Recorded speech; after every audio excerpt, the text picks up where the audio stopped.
Hello everyone, I really hope you all are doing great. आज हम लोग section 85, 86 and 87 BNS को continue करेंगे और इस लेक्चर को कंप्लीट करेंगे।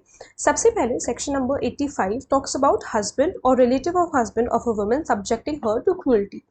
ये दोनों जो सेक्शन है, सेक्शन 85 और 86, ये क्रूअल्टी से ही इन दोनों का संबंध है। बाकी 87 अलग सेक्शन है, ठीक है। तो इसके बाद हम इनके कुछ केस लॉज डिस्कस करेंगे जो कि आपके लिए बहुत ज़्यादा इंपॉर्टेंट है। Section number 85 talks whoever being the husband or the relative of the husband of a woman, मतलब जो women के ससुराल वाले हैं, चाहे वो उसका हस्बैंड हो या उसके रिलेटिव्स हो, हस्बैंड के साइड के रिलेटिव्स हो, subject such women to cruelty, subject करते हैं उनको, मतलब कुछ क्रूअल्टी करते हैं उनके ऊपर, shall be punish with imprisonment for a term which may extend to 3 years, तो 3 साल की सजा मिलेगी और plus liable to fine, 3 years plus fine है, ठीक है। फिर उसके बाद यहाँ पर क्रूअल्टी को डिफाइन किया हुआ है सेक्शन नंबर 86 में। For the purpose of section 85, section 85 के पर्पज के लिए क्रूअल्टी होती क्या है ये बताया गया है सेक्शन 86 में। Any wilful conduct which is of such a nature as likely to drive the woman to commit suicide, कोई भी इस तरीके का काम जो कि विलफुली किया जा रहा है, मतलब इच्छा से किया जा रहा है, चाहे वो हस्बैंड का रिलेटिव हो या फिर हस्बैंड खुद हो, जिससे विमेन मतलब कोई भी ऐसा काम हो रहा है जिससे विमेन सुसाइड करने की कोशिश कर रही है, ठीक है।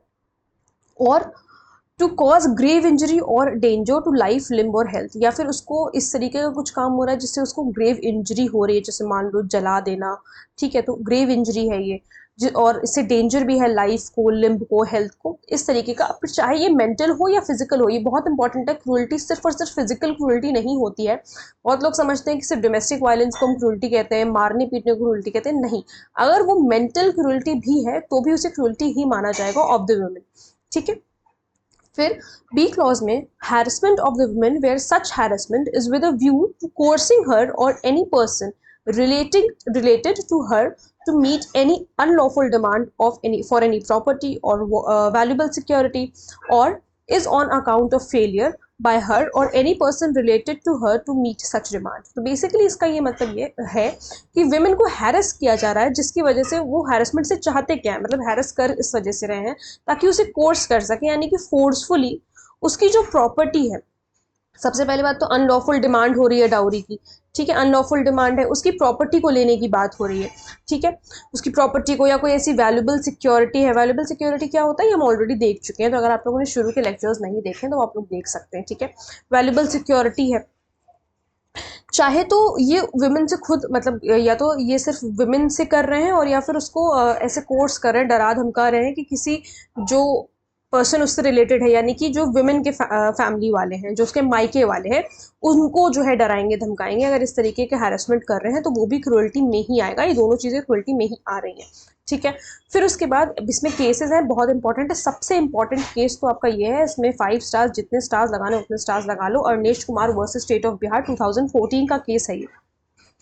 In this case the court observed that the fact, अब देखो ये आईपीसी के टाइम के केसेस है, तो इसमें इस वजह से इसमें आईपीसी का जो सेक्शन नंबर है वो मेंशन है, लेकिन इसमें डरने या घबराने की कोई बात नहीं है, आपका वही क्रूअल्टी वाला सेक्शन ही है, ठीक है। सो इन दिस केस कोर्ट ने ऑब्जर्व किया कि section 498A IPC is a cognizable and non bailable offence. ये वाला जो ऑफेंस है ये कॉग्निजेबल, ये वाला ऑफेंस ये कॉग्निजेबल और नॉन बेलेबल ऑफेंस है, ठीक है। It is more often than it is used as a weapon rather than shield by disgruntled wife। देखो अब इसमें बेसिकली होता क्या है, क्रूअल्टी के सिर्फ ऐसे नहीं कि हम इसे एज अ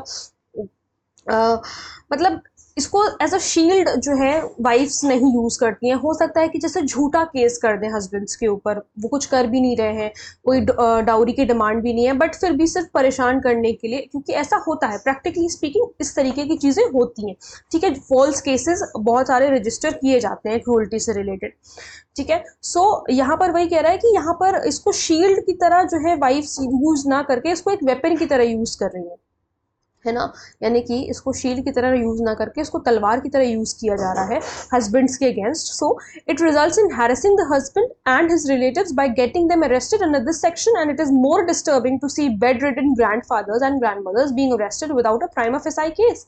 यहाँ पर क्या बता रहा है, इससे होता क्या है, झूठे केसेस जो हो जाते हैं रजिस्टर, उसमें होता यह है कि हस्बैंड को हैरेस किया जा रहा है, उसके रिलेटिव्स को हैरेस किया जा रहा है।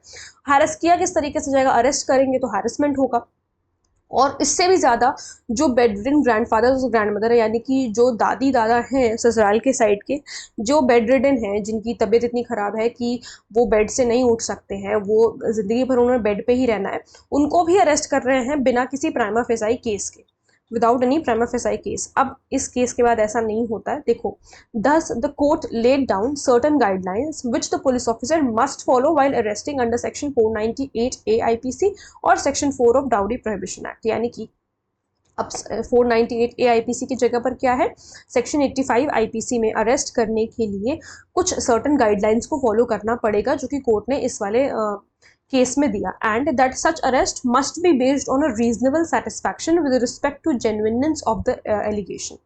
मतलब एक रीजनेबल सेटिस्फैक्शन हो, कौन, पुलिस को, जो पुलिस ऑफिसर है वो पूरी तरीके से सेटिस्फाई हो जाना चाहिए कि हाँ वाकई में क्रूरल्टी हुई है वाइफ के ऊपर, वो सेटिस्फाई हो जाए कि केस जो है वो जेन्युइन है, तभी वो अरेस्ट कर सकता है, अन्यथा अरेस्ट नहीं हो सकता। ठीक है। Moreover even the magistrate must be careful enough not to authorise detention casually and mechanically. ठीक है, कोर्ट ने ये तो कहा ही कि पुलिस ऑफिसर जो है ध्यान देंगे, साथ ही साथ मजिस्ट्रेट को भी कहा, मजिस्ट्रेट को भी जो है ये चीज़ कही गई कि मजिस्ट्रेट भी केयरफुल रहे कि वो इस तरीके से कैजुअली किसी का भी डिटेंशन ऑथराइज ना करते, है ना। थोड़ा सा देख के समझ के फिर उसके बाद डिटेंशन को ऑथराइज किया जाए, क्योंकि ऐसे तो बहुत फ्रीक्वेंटली हो रहा था कि फॉल्स केसेस जो है वो रजिस्टर किए जा रहे थे, तो ये केस याद रखना बहुत इंपॉर्टेंट है। फिर उसके बाद ये 3 केसेस हैं, एक और केस है, बेसिकली 5 केसेस हैं इसमें। Lalita Kumari versus government of UP and others 2014। इस केस को आप लोग एफआईआर के साथ भी पढ़ते हो, वहाँ पे के लिए भी केस रेलिवेंट है, यहाँ पे भी केस रेलिवेंट है। In this case supreme court of India reiterated the importance of conducting a preliminary inquiry before making an arrest. Supreme court ने दोबारा इस केस में कहा कि अरेस्ट करने से पहले सेक्शन 498 आईपीसी में या फिर सेक्शन 85 बीएनएस में आपको एक प्रिलिमिनरी इंक्वायरी कंडक्ट करनी होगी अरेस्ट करने से पहले। The court ruled that the preliminary inquiry is mandatory for offences punishable with imprisonment with imprisonment of for 7 years और मोर। जहाँ पे 7 साल से ज़्यादा का ऑफेंस है वहाँ पर आपको प्रिलिमिनरी इंक्वायरी मैंडेटरी करी, कोर्ट ने ये बात कही। This decision aimed to prevent arbitrary arrest and ensure a fair investigation. ये डिसीजन क्या एम कर रहा था कि आर्बिट्री अरेस्ट ना हो, बेफिजूल में किसी का अरेस्ट ना किया जाए और एक फेयर इन्वेस्टिगेशन हो सके। ठीक। फिर उसके बाद ये भी केस बहुत इंपॉर्टेंट है, Preeti Gupta and others versus state of Jharkhand and others 2010 का ये केस है, सुप्रीम कोर्ट के ही केसेस हैं ये सारे। The supreme court emphasized the need to exercise caution in matters involving, basically इन सारे केसेस में सिर्फ एक बात कही गई है कि जब भी ऐसे केसेस आ रहे हैं क्रूरल्टी से रिलेटेड तो आपको बहुत ज़्यादा केयरफुल रहना है। पुलिस ऑफिसर्स को भी ये बात कही गई और मजिस्ट्रेट्स को भी ये बात क्लियर की गई कि आपको केयरफुल रहना है जब भी आप किसी को डिटेन कर रहे हो, तो ऐसे ही नहीं कि किसी को भी उठा करके ले आ रहे, क्योंकि वहाँ पर हम देख रहे थे अनिश कुमार के केस में कोर्ट को ऐसा लगा कि जो मतलब जो बेड रिडन ग्रैंडफादर्स ग्रैंडमदर्स हैं उनको भी उठा करके लेके आया जा रहा है सिर्फ बिना किसी प्राइमा फेसाई केस के, तो उस चीज़ को अवॉइड करने के लिए ये सारे केसेस में ये सारी रूलिंग्स दी गई। ठीक है। The court stated that such cases are not meant to be used as a weapon. Court, ये 2010 का केस है, इसमें कोर्ट ने कहा कि ये केसेस जो हो रहे हैं ये as a weapon, as a तलवार की तरह यूज़ ना करे जाए, और टू सेटल पर्सनल डिस्प्यूट्स, की कोई ऐसे पर्सनल कुछ रंजिश है, कोई लड़ाई झगड़ा चल रहा है हस्बैंड वाइफ के बीच में, या सास और बहू में कुछ लड़ाई झगड़ा चल रहा है तो उसने डाउरी का केस ठोक दिया, मतलब क्रूल्टी का केस कर दिया, इस तरीके से नहीं होगा।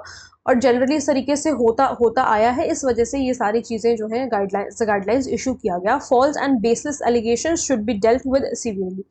जो फॉल्स और बेसलेस एलिगेशंस हैं उनको केयरफुली पहले एग्जामिन किया जाए, उसके बाद ही आगे की प्रक्रिया करी जाए। Then Satish Bhaskar Rao Patil versus state of Maharashtra and others 2015 का ये केस है। In this case the Bombay high court quashed the FIR filed under section 498 AIPC। इस सेक्शन के अंदर क्रूअल्टी वाले सेक्शन के अंदर जो एफआईआर आई थी वो बॉम्बे हाई कोर्ट ने वॉश कर दी, खत्म कर दी उसको, against the husband and family members. The court found that the allegations were motivated and lacked substantial evidence. कोई सब्सटैंशियल एविडेंस नहीं था, बस ऐसे ही बेफिजूल में एलिगेशंस लगाए हुए थे, तो कोर्ट ने क्वॉश कर दिया। अब ये क्योंकि यहाँ पर क्वॉश हुआ था इस वजह से ये वाला बॉम्बे हाई कोर्ट का केस मैंने यहाँ पर ऐड ऑन किया है। अब एक और केस है, ये भी बहुत इंपॉर्टेंट केस है, Manjuram Kalita versus state of Assam 2009 का केस है। The wife alleged physical and mental cruelty at the hands of the husband and accused him under section 498 IPC. Husband के ऊपर 498 आईपीसी लगाया, ठीक। The husband however denied all the charges. Husband ने सारे जो charges थे वो डिनाई किए। The court held that cruelty for the purpose of section 498 AIPC is to be established in the context of that section only, as it may be different from other statutory provisions. It should be determined by considering the conduct of the man, weighing the gravity or seriousness of his acts। जो भी gravity है, जिस तरीके की seriousness है, इस तरीके से मतलब उस इसी के बेसिस पर, ग्रेविटी के बेसिस पर, उसकी सीरियसनेस के बेसिस पर हम मैन का कंडक्ट को डिटरमाइन कर सकते हैं, ठीक है। And to find out as to whether it is likely to drive the women to commit suicide, ये चीज़ देखने के लिए कि वाकई क्या वुमेन सुसाइड करने की हालत तक पहुंच गई थी etcetera. It is to be established that the women has been subjected to cruelty continuously और at least in close proximity of time of lodging the complaint. या तो भाई उसके साथ कंटिन्यूसली, जैसे मान लीजिए अगर उसने 15 जून 2012 को अगर उसने कंप्लेंट करी है क्रूरल्टी में के अगेंस्ट, तो इससे पहले एकदम या तो कंटिन्यूटी में अगर उसके साथ ऑफेंस होना चाहिए क्रूरल्टी का, तब तो ठीक है, और या फिर एकदम प्रॉक्सिमिटी में होना चाहिए। जैसे 15 जून को अगर उसने किया तो 14 जून को उसके साथ क्रूरल्टी हुई होनी चाहिए, बेसिकली ये कह रहा है, ठीक है। प्रॉक्सिमिटी होनी चाहिए, ये नहीं क्लोज प्रॉक्सिमिटी जरूरी है। अब ये नहीं कि उसने पहले ही काफ़ी दिन पहले 3-4-5 साल पहले उसने क्रूरल्टी करना बंद कर दिया, उसके बाद अब आप आ रहे हो कंप्लेंट लेकर के, तो ये नहीं चलेगा। इसलिए कह रहा है कंटिन्यूटी में, या तो कंटिन्यूटी में हो या तो फिर प्रॉक्सिमिटी हो, ये जरूरी है। The court further held that petty queller cannot be termed as cruelty to attract the provisions of section 498 AIPC। जो छोटे मोटे मामले हैं, आपस में मियाँ बीवी का झगड़ा हो जाता है छोटी छोटी बातों को लेकर के, कि तुमने टॉवल बेड पे क्यों डाल दिया, फलाना फलाना, तो मतलब समझ रहे हो किस तरीके की छोटी छोटी बातों पर झगड़ा होता है। हम अपने मम्मी पापा को देखते ही हैं, तो इसका ये मतलब नहीं है कि वो क्रूरल्टी हो जाती है, ठीक है। इसमें कोर्ट ने ये कहा, केस बहुत इंपॉर्टेंट है, ध्यान रखिएगा। इसमें से जो केसेस है वो आपके लिए ललिता कुमारी वाला केस इंपॉर्टेंट है। 3 केसेस इंपॉर्टेंट है, ये चाहो तो लिख सकते हो, वरना कोई जरूरी नहीं है लिखना। ललिता कुमारी इंपॉर्टेंट है, अनिश कुमार तो लिखना ही लिखना है, साथ साथ ये वाला केस इंपॉर्टेंट है। एक ये वाला भी अगर याद करना चाहो तो कर लेना, कोई बहुत बड़ा केस नहीं है, इसको छोड़ना चाहो छोड़ सकते हो, क्योंकि सुप्रीम कोर्ट का केस भी नहीं है, बस ऐसे ही मैंने बताने के लिए और क्लियर करने के लिए आपको ये केस सामने रखा। अब सेक्शन नंबर 87 BNS क्या कह रहा है? किडनैपिंग, अबडक्टिंग और inducing women to compel her marriage etcetera. Whoever kidnaps or abducts any woman with intent that she may be compelled, or knowing it to be likely that she will be compelled to marry any person against her will। किसी भी महिला को kidnap करना, उसको abduct करना, abduction करना उसका, इस इंटेंट से कि उसको तुम कंपेल करोगे शादी करने के लिए, या फिर तुम्हें ऐसा पता है, तुम्हें इस बात का नॉलेज है, नोइंग लिखा है, तुम्हें इस बात का नॉलेज है, ज्ञान है तुम्हें इस बात का कि उसको कंपेल किया जाएगा किसी ऐसे पर्सन से मैरी करने के लिए जिससे वो मैरी नहीं करना चाहती, जिससे वो शादी नहीं करना चाहती, that is against her will, ठीक है। और इन ऑर्डर दैट शी में बी फोर्स्ड और सेड्यूस्ड टू इलिसिट इंटरकोर्स, या फिर तुम्हें ये भी पता है कि या फिर ये सारी चीज़ें उसकी किडनैपिंग और अबडक्शन इस वजह से हो रहा है ताकि वो इलिसिट इंटरकोर्स करे, यानी कि सेक्सुअल इंटरकोर्स हो, और या फिर उसे सिड्यूस करने के लिए, और knowing it to be likely, या फिर तुम्हें जो है नॉलेज है कि ऐसा कुछ होगा उसके साथ, तो ऐसे में शैल be punish with imprisonment of either description for a term विच में एक्सटेंड टू 10 years, 10 साल की सजा है और प्लस फाइन है इसके लिए, ठीक है। किसके लिए? आपके किडनैपिंग एंड अबडक्शन, आपके मैरिज के लिए, मैरी करने के लिए, और यही सेम चीज़ आपके इलिसिट इंटरकोर्स के लिए भी है, ठीक है। यही सेम चीज़ इलिसिट इंटरकोर्स के लिए भी है। इसमें नोइंग और इंटेंशन, यानी कि आपका नॉलेज और इंटेंशन दोनों में से कुछ भी अगर है तो चलेगा। फिर and whoever by means of criminal intimidation as defined in this Samhita or of abuse of authority or any other method of compulsion induces any woman to go from any place with intent that she may be, or knowing that it is likely that she will be forced or seduced to illicit, हो सकता है कि कोई जैसे authority में हो वो बंदा, ठीक है, अपनी अथॉरिटी, जैसे मान लीजिए कोई एम्प्लॉय किसी के यहाँ काम कर रही है, उसका बॉस अगर इस तरह की चीज़ें करता है, कह रहे ना अपनी अथॉरिटी का अब्यूज़ कर रहे हैं, अपनी अथॉरिटी का अब्यूज़ कर रहा है या फिर कोई दूसरा मेथड लगा रहा है जिससे वो कंपल्शन हो उसके ऊपर, जोर पड़े किसी चीज़ को लेकर के, किस चीज़ को लेकर के, कि उसको जो है वो उसको फोर्स किया जा रहा है इलिसिट इंटरकोर्स के लिए या सिड्यूस किया जा रहा है इलिसिट इंटरकोर्स के लिए। ठीक है, तो यहाँ पर किसी वुमेन को एक जगह से दूसरी जगह ले ही इस वजह से जाया जा रहा है ताकि फोर्सफुली या सिडक्शन से जो है इलिसिट इंटरकोर्स हो सके विद अनदर पर्सन, किसी दूसरे व्यक्ति के साथ, shall also be punish as aforesaid. अब यहाँ पे इन्होंने एज अफोरसेड का क्या मतलब है, 10 years and shall also be liable to fine, यही पनिशमेंट दे रखी है एज अफोरसेड। तो यही हम देखो जहाँ पे अफोरसेड लिखा हुआ है तो उसके जस्ट ऊपर का, जिस कंटेक्स्ट में वो लिखा हुआ है उसके जस्ट ऊपर का जो लिखा है हम उसी को मानते हैं। तो पनिशमेंट की क्योंकि यहाँ पर बात हो रही है तो उसके जस्ट ऊपर क्या पनिशमेंट दे रखी है, 10 साल प्लस फाइन, तो वही होगा इसके लिए भी 10 साल प्लस फाइन। ठीक है, तो आई रियली होप आपको समझ में आए होंगे दोनों सेक्शंस। केसेस जरूर से प्रिपेयर करते चलिए साथ में, और केसेस कुछ बीएनएस में आ गया है ये सारी चीज़ें, तो कुछ केसेस नहीं बदल जाएंगे, आपके केसेस वही रहेंगे जब तक कि और कोई लैंडमार्क केसेस नहीं आ जाते। बाकी जो लैंडमार्क केसेस हैं जो हम आईपीसी के साथ पढ़ते थे वही हमें बीएनएस के साथ भी पढ़ते हैं। ठीक है, I hope you got everything, I hope आपको लेक्चर पसंद आया होगा। मिलते हैं नेक्स्ट वीडियो में, थैंक यू सो मच।